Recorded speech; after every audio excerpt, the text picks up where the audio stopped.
Hey y'all, today I'm going to show you how to make one of my favorite cakes ever, gluten-free apple bundt cake. It's chock full of apples that almost like melt into the cake and create these pockets of like gooey, appley goodness. I don't know how to describe it, y'all. All I do know is it's easy as can be to make and it's freaking delicious, y'all. So let's get into it and I'll show you how to make it. All right, y'all, I've got my bundt pan here, and although this is non-stick, I'm going to go ahead and grease it at least anyway. And here's a quick way to grease. I just like to put my hand in a little baggie and then dip it in a little softened butter and then just go to town. And when it's all completely covered, I just fold it inside out and toss it. Easy peasy. Okay, I'll put this aside for now and grab my bowl that already has 2 cups or 400 grams of granulated sugar. And I'll add in 3 eggs. These are at room temp, always at room temp. And I'll just whisk this up real quick. I've been making this cake, y'all, for so many years now, and it never, ever, ever fails to impress both me and my husband. It is like one of those things that it just looks so simple and so like, you know, not fancy or anything, but it's just a piece of heaven, y'all. I tell ya.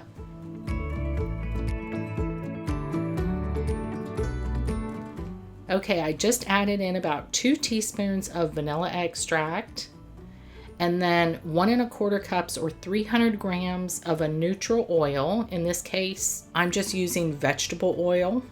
You can use canola, avocado, any neutral oil. I'll whisk that all together. And then I'll set this aside a minute while I whisk my dry ingredients together. I've got 3 cups or 420 grams of Kim's gluten-free all-purpose flour blend. And to that, I'll add a teaspoon each of baking soda and salt and 2 teaspoons of ground cinnamon. And I'll just whisk this together really well. Okay, I'll put the dry into the wet. And also I'm going to go ahead and add my apples in as well. Oh, okay, that was not supposed to happen. Good thing my counter is nice and clean and I could just scrape this up and drop it right into the bowl. The apples it's about 3 cups of peeled and diced apples. And as I always do, these apples were actually frozen, y'all.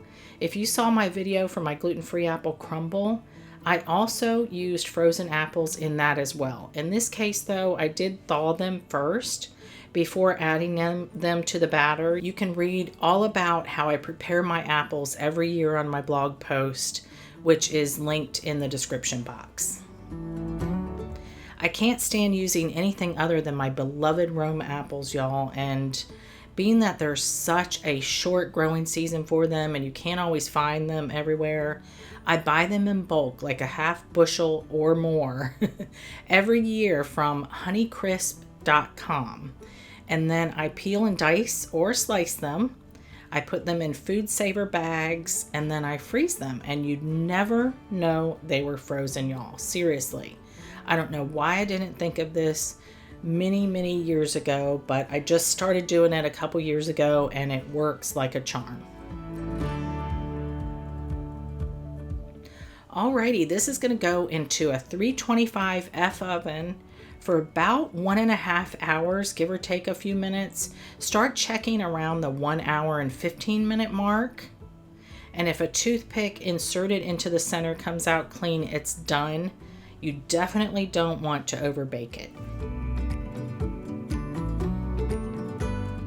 Now this one has been cooling for about 10 minutes or so in the pan. I don't let it cool completely in the pan, just 10 minutes so it settles a little bit. I'm going to flip this out onto the cake stand carefully, and it should come out with no problems because I greased the pan. Yep, I can already feel it released completely. Look at how good this looks, y'all. Doesn't it look pretty? But we've got to wait. So I'm going to let this cool completely, and then we'll make a thin glaze for it. The glaze is just a simple powdered sugar glaze of 2 cups or 250 grams of powdered sugar, a splash or 2 of warm milk, and about a teaspoon of vanilla.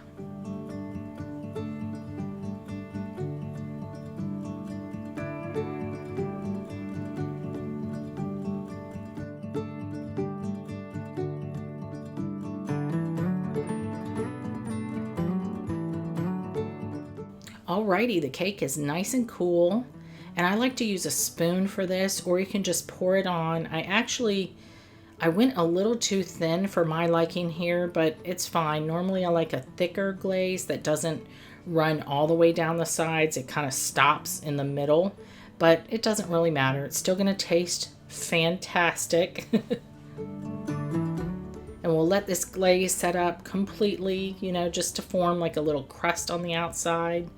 And then we can dig in. Look at how moist this is, y'all.